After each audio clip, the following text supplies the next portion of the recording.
How's it going, listeners? This is Link, and you're listening to Lynk-On Media Podcast. How's it going, listeners? I'm here with video editor, director, all around film knowledgeable guy, Peter Bean. Hello. Uh, how's it going, Pete? Doing well, Link. How are you? I'm good. So, Pete and I went to university together. But how long was it ago? Like back in the Stone Age? 16, yeah, probably like 16, 17 years ago now.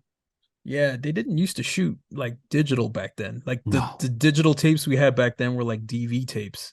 Well, it's interesting. Like, I wonder what it would have been like to go do film school digital. Like, I think it would have been a mess. Like, I think it was cool that the digital wasn't ready yet and we were doing film stuff because I think I would have personally kind of gone a little insane if like you could just record it on your phone during that learning process. I don't know. I could be wrong. I'm not sure. It just Yeah, it's sounds that. like chaos. Well, I actually went back and did a refresher course at a college, and it is sort of interesting using digital, like sort of digital cameras and stuff like that. Like I was never a fan Yeah. of changing the mag. Like remember when we had to do that, like changing the film mag with the 16 millimeter film in it, and I Yeah. was I always let my AC do it. I never did it for myself. Well, and if you remember too, like um we had a lot, everybody's a little insecure with especially with film and just filmmaking. And so there were some people that everybody gravitated to that they trusted unloading the mags. Yeah, And I was part of the check-in and check-out equipment people. And so when I was on set, everybody wanted me to unload their mags. And it was a little stressful, but yeah, it's tough because if you unload that wrong, the entire reel is done. So yeah, yeah. I remember that. I Yeah. think I was one of the guys that The, that went to you about it. There's a yeah, few people I yeah, trusted. There yeah, was you. There was I believe Andy, Geraldine. yeah. There was a small And number of to people. and to do to put the image to it is it's they have this little pup tent like that you set up like a little tiny tent that goes on a table and you stick your arms in and the magazine is in there and it's like diffusing a bomb in a It's way. basically, yeah, You can't see your defusing a bomb hands. It's blindfolded. Yeah, you blindfolded. Yep. It yeah, was great. man. uh, And nowadays, all they have to do is just, yeah, let's just pop the it, cartridge in. Boop. different hard drive. Yeah, Yeah. yeah. Yeah. But I mean, there are times where even that could fail. Like you need to Yeah. have like Yeah. a trusted DMT to like handle that Yep. footage. Like I remember I had to DMT for a commercial that my cinematography professor was doing, Mm. and he was sort of like he trusted me, but not completely. Like he would always like look like let me see the image, let me see this clip, let me see that. So he Mhm. was very on board because he knows that it's his reputation on the line every shot he ever takes, Yeah. right? Yeah. So Mhm. there was like a spot on the monitor and he was like, what is that, what is that, what is that? Yeah, and even I mean, it's like even from an editing standpoint, because I do a lot of like you said, like I'm an editor, but I started editing a little bit in film school, but only Right. because I was shooting my own stuff. Well, and after film school, I was shooting my own stuff and I was editing my own stuff. So like I just fell into editing, and so I do it professionally. It pays the rent and all that. Right. And I can be creative, um, but I said because even in editing when I get footage or when I shoot footage and I take it to editing, it's like I bring it to the main hard drive, but a part of me doesn't even want to delete the card, doesn't want to delete the wherever the footage was gotten from because I want to make sure that I start editing it before I delete anything because files corrupt or just Yeah, nightmare scenarios. So yeah. I buy a hard drive like every couple months. or so, because I'm just so nervous. I'll just buy a new card. Like I wouldn't Yeah. even use the same card anymore. I think I've spent quite a lot on hard drives. I got hard Yeah. drives like all over the place. Like I Well, think I should just try the cloud, yeah. you know. I But think maybe I that's the still, next step.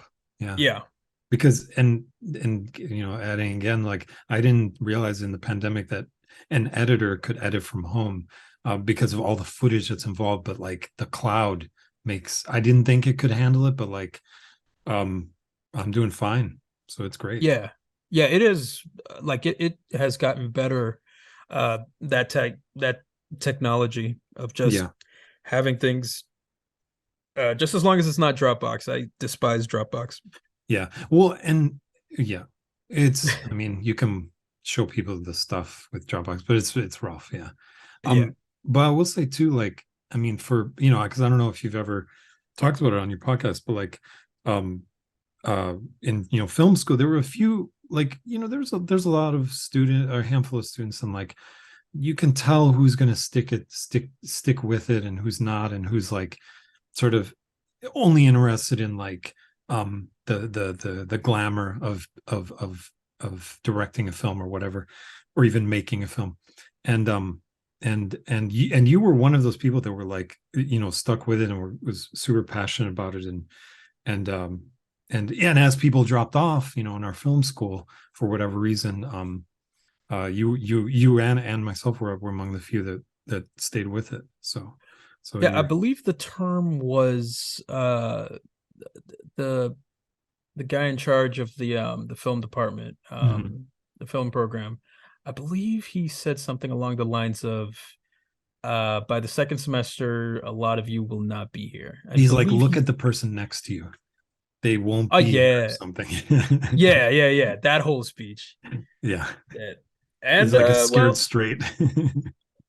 and he was right. Like He it's you was, yeah. take it took like dedication to really, because you basically have to get up at weird hours in the morning, go to set like way Yeah, early, try to yeah. I think, put in as much work as you can, because you always have to fight against the sun. If the yeah, sun goes down, you're done.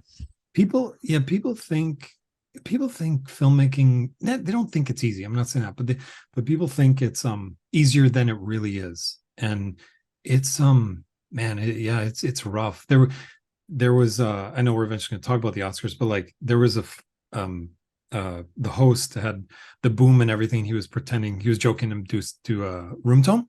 Yeah, he was trying to Um, get everybody quiet. but He's in doing you, yeah, and you remember in film school and now, uh doing that minute of room tone is like the most relaxing time on the set, and it's the most beautiful meditative time on set because everything else is a bit of chaos, Oh, good you're right chaos. about that. You're right about that. And it saves you in the edit. It Oh saves yeah, you when you need that particular sound yeah, from that room. Like you can yeah, tell when you use audio from a different room, or something's yep, just not right, or there's a hum in the yeah, back there, or yep, it'll save you. Room tone will save you. And I'm glad yeah, that even now people are still doing room tone. Like that's still an ongoing thing. yeah, But yeah, like when I saw Jimmy Kimmel do that, I kind of started getting, I got mhm, nostalgic, and then I got like PTSD, yeah. because there are times, I think it was for My Struggle, the film that you directed. Yeah, There were times where I would co-directed, co-directed, right? yeah. Yeah. I would be like trying to get audio in just weird places. Like oh, no, no, no. It was like our thesis film. There was Mhm. I don't know if you were on that set, but it was I think that was, what was that, Bogdan's shoot or something like that. But we Oh, I shot wasn't in the on that middle one. of Miami Oh, at I wasn't night. on that set. You weren't on I that set, wasn't on that. No, I was but not. it was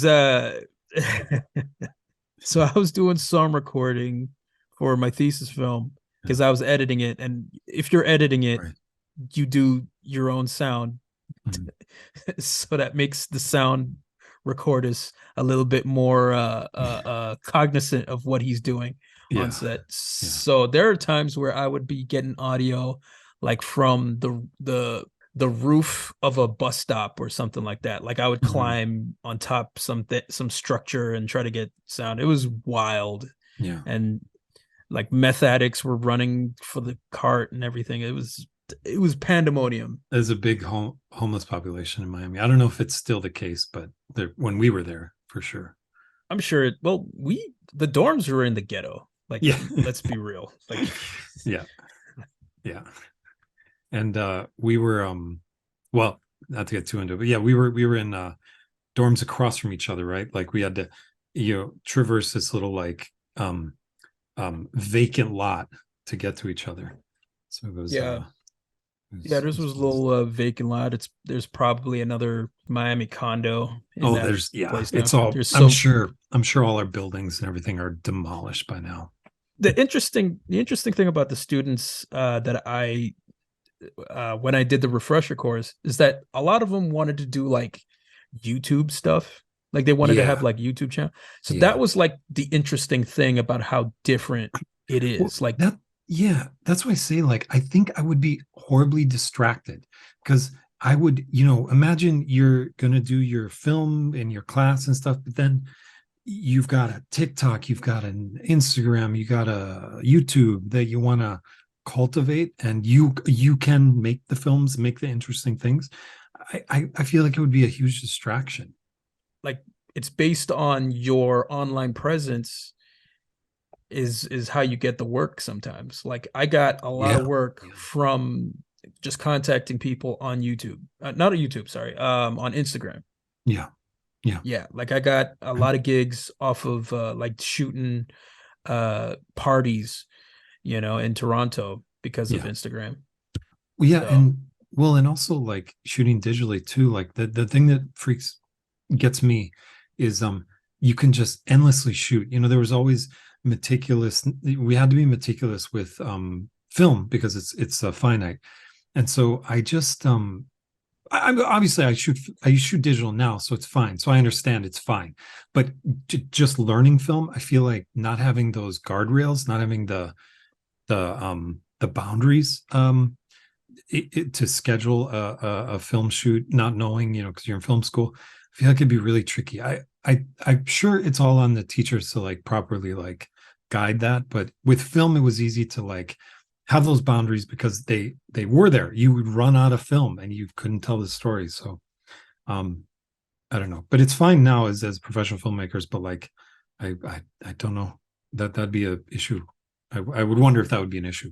Yeah, well, I guess it sort of depends on the person and what yeah. that person is, because you still have like time restraints, Mm-hmm. despite whatever the case is. I think Yeah. I think with the new gear, you get sort of like I sort of got overwhelmed with the amount of choices that I could have had, and that can waste time. So early on, that was the thing that I needed to change in order to just get at least the Mm-hmm. points down. It At the end of the day, it's still like storytelling skills, and if you don't have that, if you don't prioritize what is the most important shot to get, Yeah. then your ass is out of luck. Yeah. And The last film, oh no, I'm sorry. The last two films ago, short films, I was it was a late night, and we're shooting in a coffee house, and like this is where it helps, I think, being uh and having a background in editing like you do too. um what you're going to use, what you're not, but at the same time knowing what you need to tell the story. And so there was like it was late and we were shooting things and we were running out of time, and I knew I needed one shot to like tell the story. Like if I didn't get this shot, it would have been real tough. The story would have been compromised. And so that's where the freak out came. And obviously we got the shot and it turned out great, and love that film. But like I feel cinematographers, I mean, they will adhere to, they want to get everything for the story, but you've got to keep them honest. I mean, you've worn many hats over the years, so like I forget for a second, but like, so you're a cinematographer, so it's like sometimes I think cinematographers get lost in the beauty of the shot and and that, and as the director, or or even other positions on a film set, like you have to rein it in and like, okay, we have to get this. This is pretty, but like we have to get this. So this short film I did called The Cow. I'm it's my secret love because it's like a very morbid story about a guy who sells basically what his body produces. So urine to science, uh, uh, nails to all these things, and he sells his illness. Like, so if he gets chickenpox or a cold, he sells it to parents who want to get their kids chickenpox. Anyways, Wow. he yeah but Interesting. yeah, but he also sells his sperm, of course. That's a big one. And I mean, I that's the first one I would do. and I yeah, ad nauseum. Um, like, and that's what this character does. He does the sperm banks like crazy. But the cinematographer, Marius is his name. His last name, he's Romanian, so it's Nexu, I think is. But Mm. he and I got in a funny discussion about, because a shot of the sperm in the cup drops. There's a montage. This sounds really weird, but basically at the end of this little quick montage, a slow motion cup drops and splatters a substance. So we were having a debate about, I thought that some hair gel and mostly milk. He said no, it's more hair gel than milk. And so we're having this debate about what sperm looks like on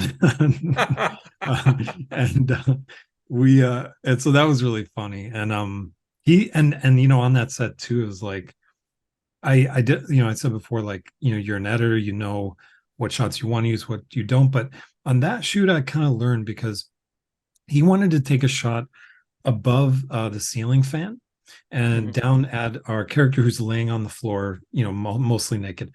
And I wasn't going to use that shot just because I didn't think I was gonna, but I was like, go ahead and do it. It's fine. And in the editing, that was the opening shot of the film. Like, that was through the fan that the title showed. And so, you're never, yeah, there's always room for wiggle room on set, and to learn, even though you think, because you're editor as well and blah blah blah. But in the end, you might use a shot that's not necessarily what you thought. So Yeah, I mean, it's good to have like a cinematographer who understands composition, who understands just art. You know what I yeah, mean? Like, yeah, just the principles of art. How do you use the foreground, background, and all that? hmm, Uh, yeah, how to like shoot your actor in a type of way. What lens would make your actor seem more isolated or scared or yeah, heroic, or all these sort of things. And yeah, it's always got me as a kid, like, how is it that Christopher Reeve could look that heroic as Superman? What did they do to make him look so heroic in that really silly outfit? yeah, Or ET or something like that. How did you get that gleam? Like, whenever yeah, you look at a movie like ET, or any Spielberg movie, there's like this sheen of, like, I want to say, like, there's a halcyon on it that sort of makes yeah, you think of the past in a type of way. It's a very nostalgia yeah. driving kind of effect that he does, that And it yeah, has an effect on the audience that way. It's kind of incredible, and you need a cinematographer who understands these things. yeah, and he does great blocking. Like, if you watch, uh, like, I recently, a couple weeks ago, was just watching Indiana Jones in the background, and I was just like, when in just rewatching, if you pay attention to it, it seems you can't tell, like, you're entertained, you don't know why, but like, if you look at it, if you just keep an eye on it, the blocking is amazing. Like, he, in one shot will have um this happened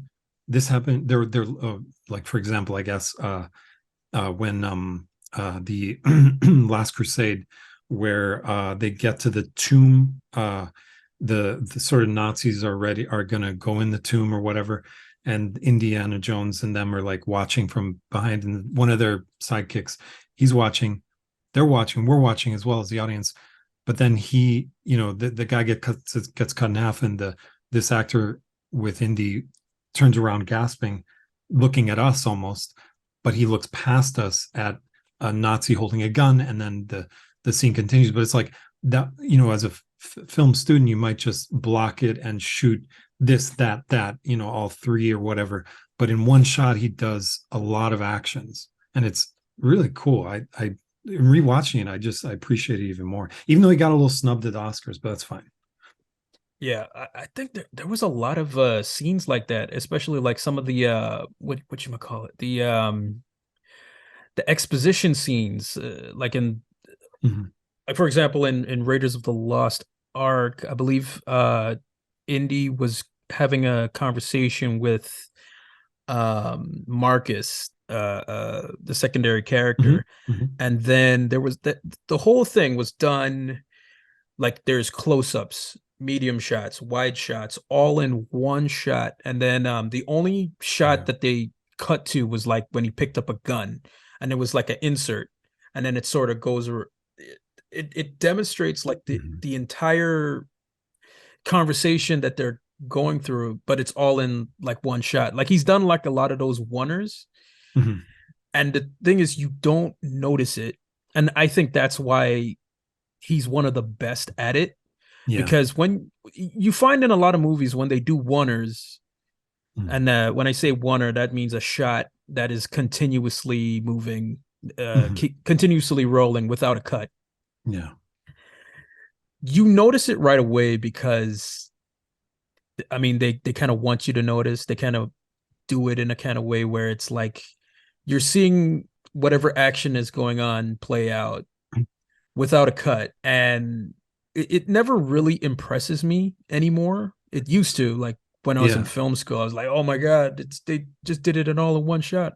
Well, that But was now, yeah. what? Oh, that was But best picture right before the pandemic, 1917. That was like 1917, yeah, sort of exactly. like Well, that's the fake one newer shot. version of it. Yeah, it's sort of a fake. Well, that's how Yeah. they do it now, where Yeah. they have like hidden cuts here and there. Like if you ever seen Extraction, Oh, I haven't seen that. yeah, that there's a lot of like CGI cuts here and there to stitch in all the action sequences and to make it look Mhm. like if it's all in one shot. Mhm. And it's pretty cool, but like I can still see the cuts, so I'm like, yeah, Yeah. it's cool, but I'm onto you. I know how this works. Yeah. Um, but when Spielberg does it, it's more to draw you into the character. So like Yeah. you're hearing the characters talk about the situation. Oh, we got to go here to get the arc. Oh, we're in Jurassic Park. This is how we get out, or something like that. It doesn't occur to you that this is a scene that's going on without a cut. It doesn't, because Yeah. you're into the story, you're into the characters. He's been doing it ever since Jaws, and it's like it's a good way to just get a shot out without having cut, cut, cut, cut, cut, cut, cut. You know what I mean? Yeah. Like without Yeah. having all these setups. Like you can basically have 5 or 10 or 15 setups in one shot. Yeah. Just keep it off of the sticks, move the camera around, have it follow where you want. It's all blocking, and Mhm. it's all like a delicate dance that you have to do. Yeah. But when you get it right, it's Yeah. pretty spectacular. It's pretty spectacular. Yeah, well, one of my favorite, one of the films I think got it so right, and I know that it was a long shot, but I didn't even I didn't come out of myself watching it and say, oh, this is a rope one shot, it was a Children of Men, Alfonso Cuarón. He had multiple long shots that were blocked really well, and when you're watching it, you're like, you don't notice necessarily, but like coming back to it, you're like, damn, that was all one shot, all one sort of sequence of uh of a shot from house to driveway to the cafe blowing up and running around. So it was great stuff. One of my favorites. Yeah, that one was fantastic because there was Yeah. so many there were so many, like it was basically like a whole action sequence within one shot. And Yeah. they, like, you have like buildings being blowing up. Like Mhm. the very first scene was when Clive Owen was in, like, what was he in, like a coffee shop or something like that, and then he Yeah. walks out, and then he Mhm. goes to his car or something, to, or a meter or something, and then it explodes where Puts he cream in his was coffee. explode. Yeah. That is nuts. That is a Did complete. Yeah. And did you hear later on they refer to that bombing and he's like, thank he says like thank goodness you don't take sugar with your coffee. He's saying like if he stayed there a little longer, he would have gotten blown up. And that's just the start of it. Yeah. The car chase scene, you remember the car, when they were Mhm. all in the car, Yep. and the bikes were like uh Yep. uh trying to get to them. And then I think Yeah. Chiwetel Ejiofor is in the front seat, Mm. and Yep. Julianne Moore, she got shot in the Yep. neck. That whole sequence is one of the best one shot sequences I've ever seen. It is so Yeah. good. I think And that one is amazing. There's the crying baby scene, remember, where all the soldiers are in the building. yeah, That I don't know. There's so many really great ones. Yeah. yeah, Alfonso Cuarón is one of my favorite. Yeah, and that's one of my favorite characters that who Clive Owen played. Like it was a beautiful anti-hero where you have in scripts you have characters who fall into their role, fall into being the hero, but Yeah, he they did a really good thing, or they did it really well where like I didn't feel like we were put into a, or he it was written just to make him the hero. It was like he just fell into it, and but he was a good person inside. And like when you rewatch it, they do it in subtle things where like all the animals in the movie love Clive Owen. Like it was like an indicator that he's a good guy, but huh? he's a you can tell he's kind of an asshole. Oh, sorry. Should I not? I didn't know No, if I you can should curse. curse. Fuck it. Okay. But Fuck. well, that's sort of the interesting thing. He was more of a reluctant sort of Reluctant hero. Yeah. guy. Like he didn't want it to be a part of any of this, and then he Yeah. sort of had to be, the guy, which is But sort it of was my in him, favorite type of character. Yeah, Yeah, because it's in him, but they need help like getting it out. Yeah. Yeah. yeah. Sort of similar to I'm watching Last of Us right now, the TV Yeah. Yeah. show adaptation, Mhm. and Joel is that type of, sort of a reluctant hero type, but he's done some He's done terrible some things. shit Like though. he's such a terrible I guy. don't know if are we should we not talk about this? But like I saw the last episode. Did you watch the last episode? Yeah, I did. Well, I played the game. I know the game, so Oh, see, it's I'm still basically like the playing game. it. You can get us back on the rails if you want. But I thought that was I don't think I agreed with him. And I feel, and I haven't played both games. I feel like that's going to bite him later. I feel like something's going to go down later. Wait, you haven't Then played the second game? no, no, Oh, you don't know. I don't know. Well, All right. I have been spoiled on. Which is the reason I say that I have been spoiled on. Sadly, um, yeah. One thing about which again, I don't know if we should say this, but like I do know what Go for it. happens to Joel. I don't know anything about the second one, so Okay. I just That know would that be he's gonna die. That's all. there's a whole thing to it. Like a lot of Yeah, people don't hate tell it. me. A lot of people hate it. I'm not gonna spoil it, but it's very controversial. Like it was very Okay. like I remember when the game came out and everybody was like, no. Yeah. Like it was I thought it was a bit cheap because Yeah. when you sort of I mean, how do I say it without, okay, for example, let's say when you kill Glenn from The Walking Dead, Yeah. and the way you do it, and it's just so like a favorite, a fan favorite is completely gone, Yeah. and you're kind of like, well, what?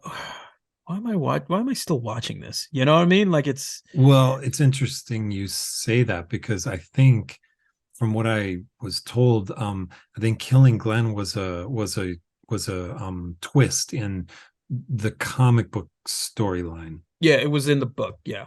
Yeah. Killing Glenn was in the book. Yeah, it was. Oh, it was. Why were people okay? I feel like okay. I thought people's reactions were like pretty shocked and angry. But if it You know what I was think it in the was? comic book, yeah. Well, yeah, if it was in the book, but even if it was in the book, people didn't really know about it, and it just Okay. sort of and it kind of came off the heels of when they faked his death. They faked his Oh death yeah. a Yeah. season before, right? Or Right. episodes Right. before. Yeah. So and they did it in such a cheap, hilarious way. Yeah. And I honestly I thought he was remember. dead then, but then a guy was like calling. He called it. He's like, "Nah, I don't think Glenn is dead." Yeah. And then he Well, actually came back to life at the end of yeah. that episode. He crawled under a dumpster, and then they actually killed him in that episode. Yeah. Well, And some people are talking about Last of Us. A few I've seen on the internet talking about um uh loyal adaptations and how you know do we do loyal adaptations? I mean, so Last of Us is almost identical to the game. Um, it's verbatim. is that yeah? But some have argued, which is a valid argument. Is that good? Like, do we not want adaptations to add to the story? I mean, I don't know. Yeah, It's an interesting argument. I mean, it's not very innovative if you're basically just redoing the book. I mean, not the book, the movie, Yeah, the game. Sorry, the game. if Yeah, you're just doing it, because I could just play the game because I get to play. I get to have the right, controller in my hand and I get to like actually go on the missions that the characters do. right.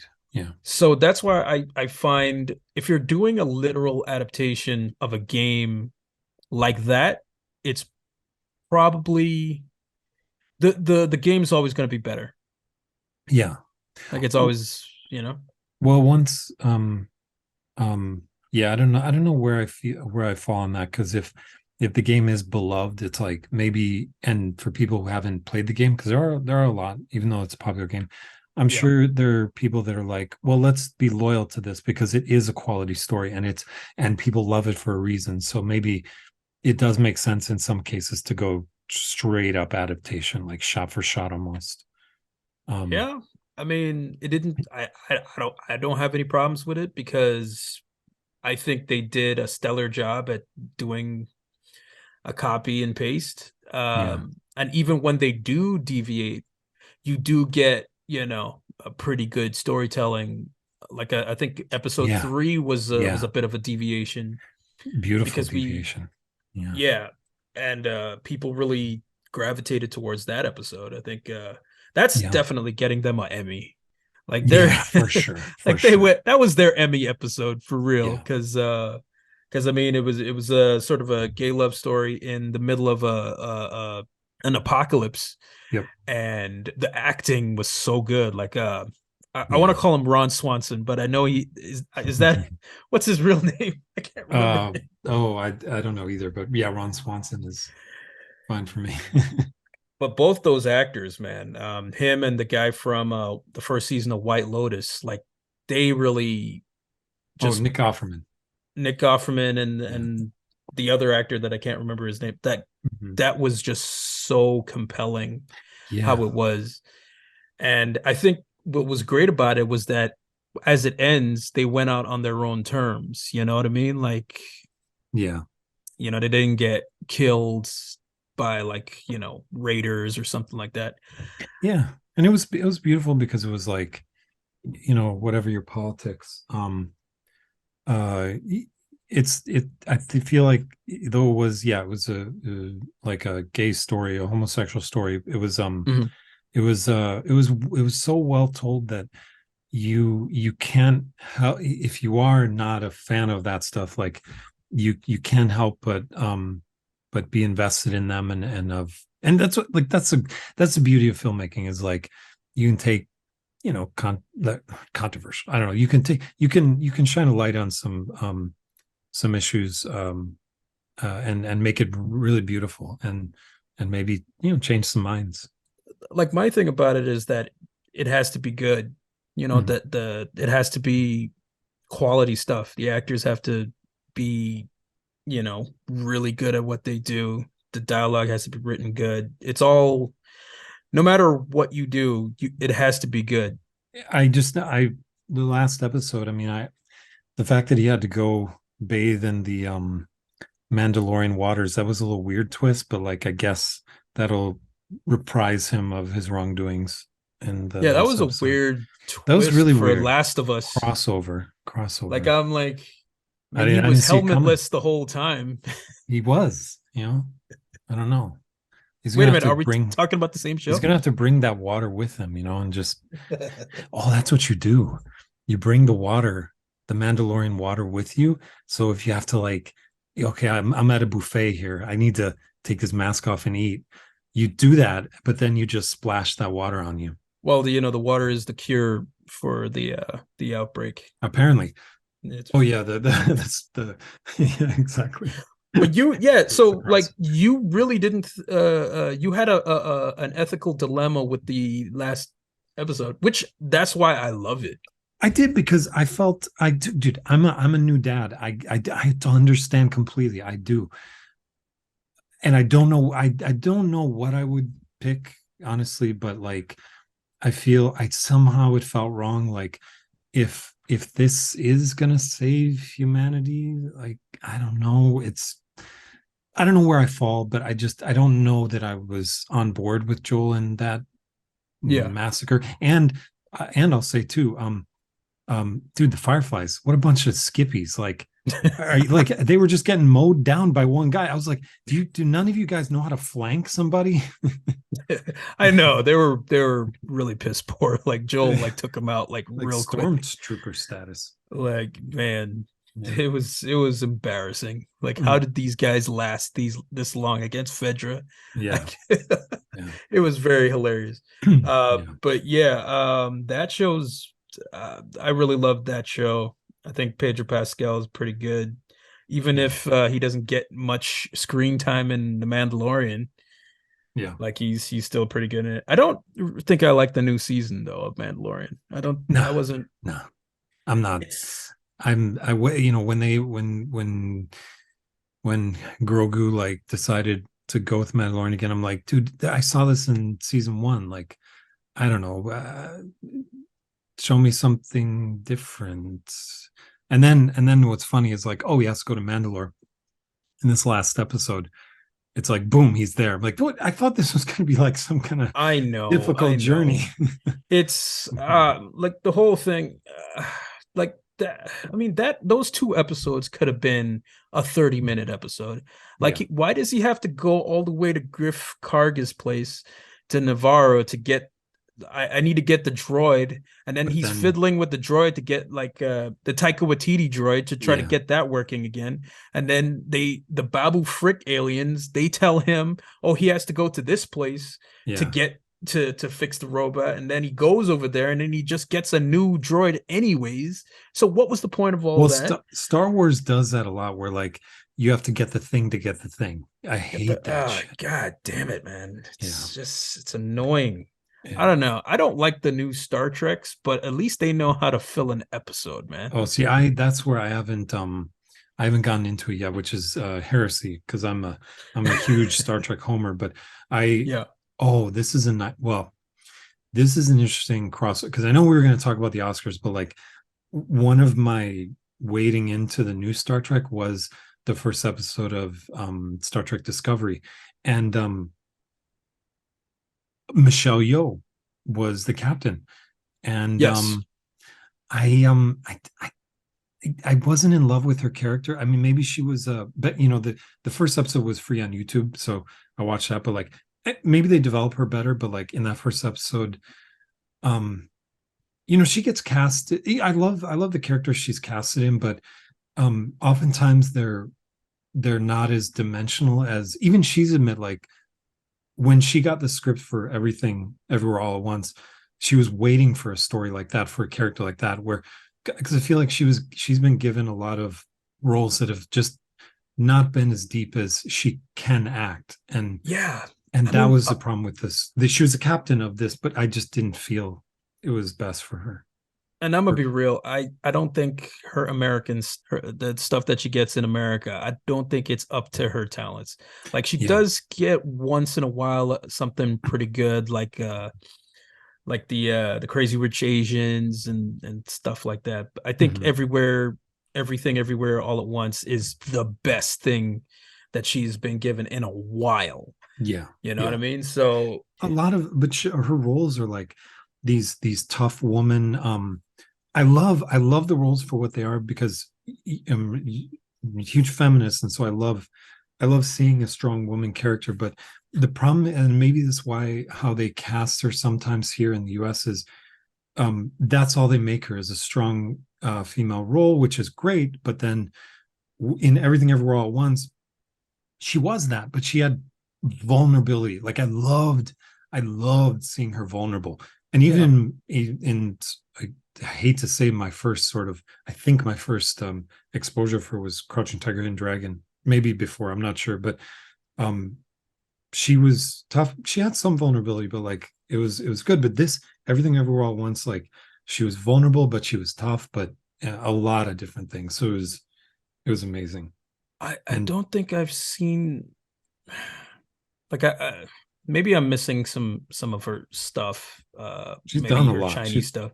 She has done quite a bit, but I don't think she's given that much to work with. You know, that Yeah, role was just such a meaty role. There was a lot to go into with that one. So it I was. mean the whole family dynamic, the fact that she's unhappy with her husband and Yeah. the idea of not even living up to your potential and that whole thing and how she encapsulates that character, and it's brilliant. It's a brilliant movie. And Yeah, obviously the character, many of the characters are Chinese, but um the directors, I don't know if they're definitely US hot directors. And yeah, so like a lot of the production was here, but I feel like there was a lot of Asian influence for this film. And it just so happened, it's very random, but I was I started reading, you you're doing like dad stuff, and like I'm feeding my daughter, and like I started reading her the book Story by Robert McKee. And I just yesterday I started reading it, and I wanted to bring this up because like an interesting part that they say right at the beginning, because I just started it, but they talk about how um filmmaking in the US is still, obviously thriving and everything, and creatively and all that, but they refer to European filmmakers and how it's fallen off since their filmmaking greats back in the day, for many reasons that they cite in the book. But um one of the interesting things they say, they point to Asian films, and how right. um Asian filmmakers tell, like it says in the book here, Asian filmmakers tell superb stories rather than scapegoating distributors. Non-Hollywood filmmakers would do well to look at the East, where artists have the passion to tell stories and the craft to tell them beautifully. And I thought it was interesting when I read that, because Everything Everywhere All at Once, had felt like it had a lot of influence there. Um, and so I was happy that this film did well.